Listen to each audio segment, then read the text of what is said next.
বন্ধুরা এই দুষ্টদের দুষ্টামি দেখলে আপনার রসুন খেতে গিয়ে ধুমুর ধুমুর করে নাচবেন, পেট ফেটে যাবে যে।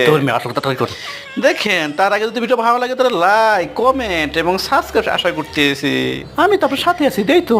নাম্বার ওয়ান দেখাচ্ছি আপনাদের, এই হলো আপনাদের বলে দিতে হবে কার ঘরে এরকম করে একটা করে পিচ আছে যে কিনা দিনের ঘুম এবং রাতের ঘুম সব গাছে তুলে ফেলায়, তার জ্বালায় ঘুম অতিষ্ঠ। নাম্বার টু, এই যে আমার বান্ধবী বিলকিস, যার দিন এবং রাত যায় ফেসবুকে, সে দিন রাত সব কিছু ফেসবুকে ঢুকে দিয়ে এখন জুতাকেও সে আগুনের ভিতরে ঢুকে দিয়েছে, না জানি কবে তার মাথা সে আগুনের ভিতরে এভাবে ফেসবুক দেখতে ঢুকিয়ে দেয়।